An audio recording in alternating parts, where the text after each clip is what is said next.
जय गौ माता, वंदे गो मातरम। दोस्तों, IIT पास आउट जो व्यक्ति गोबर के ऊपर काम कर रहा है, दोस्तों गोबर में आज तक कोई समझ नहीं पाया है कि गोबर के अंदर क्या है।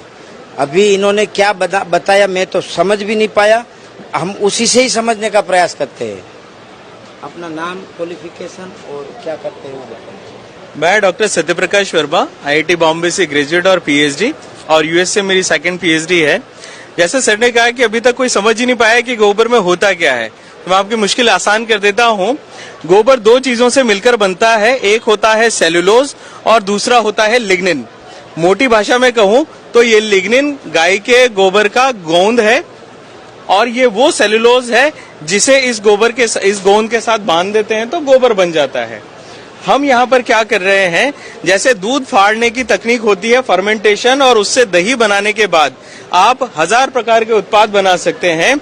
सेम उसी तरीके से यदि आप गोबर के दोनों तत्वों को अलग अलग कर लें तो इससे आप 1000 प्रकार के नए उत्पाद बता सकते हैं। क्या बात है। उदाहरण के तौर पर ये जो यहाँ पर आपको पाउडर या फिल्म की फॉर्म में दिख रहा है, ये अल्फा नैनो सेलुलोज है। 1 किलो देसी गाय के गोबर से निकलता है 8 से 10 ग्राम, लेकिन 1 ग्राम की कीमत होती है 800 रुपए से लेके 8000 रुपए। वाह, क्या बात है। यानी 1 किलो गोबर का मतलब हुआ 8000 रुपए से लेके 80,000 रुपए का रेवेन्यू।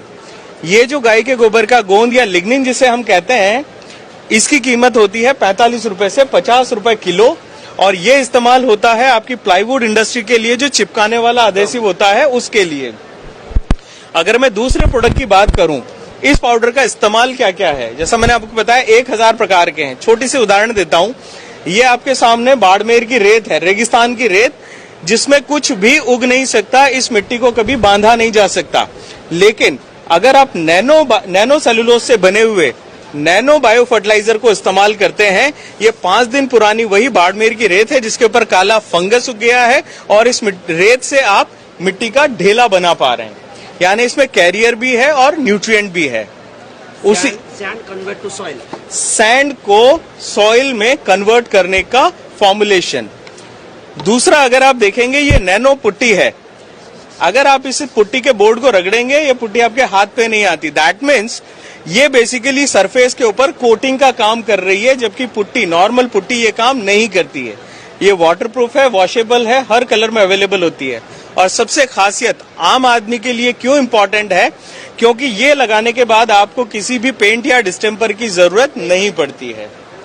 तो मोटा मोटी भाषा में कहूं, अगर हम गाय के गोबर का प्रसंस्करण करें और उससे नैनो सेलुलोज और लिग्निन सेपरेट करें, तो हम गौशालाओं को भी आत्मनिर्भर बना सकते हैं, और गौ माता के जो वेस्ट उत्पाद हैं उनसे बहुमूल्य चीजें निकाल के हमारे पशुपालक, गौशाला और राष्ट्र सबको समृद्ध और आत्मनिर्भर बना सकते हैं। ये मेरा लक्ष्य भी है। तो बहुत बहुत शुभकामनाएं, बहुत बहुत साधुवाद। ईश्वर आपको ऐसे ही पागलपन भरा रखे आपके दिमाग में, ताकि और संशोधन करे, और इतना संशोधन करे कि गाय का 1 ग्राम गोबर 10,000 का हो जाए, है ना। एक चीज और मैं कहना चाहूंगा, मेरा मानना है कामधेनु वेद और विज्ञान का सेतु है। हमें इस सेतु को और मजबूत करने की जरूरत है। आध्यात्म अपनी जगह है, लेकिन उसका वैज्ञानिक जो अनुसंधान है उसके ऊपर भी काम करना चाहिए, और जब दोनों मिलके काम करेंगे तो ऐसे ही मिराकुलस या चमत्कारिक प्रोडक्ट्स हमें मिलेंगे। Thank you. तो दोस्तों, मुझे तो आप लोग पागल कहते ही हो, क्योंकि मैं तो पढ़ा लिखा नहीं हूँ, फिर भी गाय के इसे उसमें घुस जाता हूँ और बोलता हूँ। लेकिन ये तो IIT पास आउट बोल रहा है, अमेरिका में। हाँ, और अमेरिका में भी PhD करके आया है। तो गाय सच में एक विज्ञान का स्वरूप है। यदि आपको उस स्वरूप को समझना है तो गाय के चरण में जाना पड़ेगा। गाय एक बहुत बड़ा अर्थ उत्पादन का भंडार है, गाय एक बहुत बड़ा रोजगारी का भंडार है। आपका संपर्क क्या है, नंबर क्या है आपका? 9599876530। आपकी वेबसाइट का नाम क्या है? gobarwala.com, GOBERWALA.com। ये गोबर वाला एक और पागल पागल लोग पे पागल। तो ये तो पूरा राजकोट का गोटेक है ना, वो ऐसे लोग आए हैं कि आप साइंस की परिभाषा को समझने के लिए यहाँ रूबरू आना पड़ेगा। इतने एक से बढ़कर एक विज्ञान को लेकर आए हैं, और यही देश की सफलता है कि इस विषय को लेकर देश के युवा आगे बढ़े ताकि और जानकारी नहीं निकले। वंदे गो मातरम, भारत माता की जय।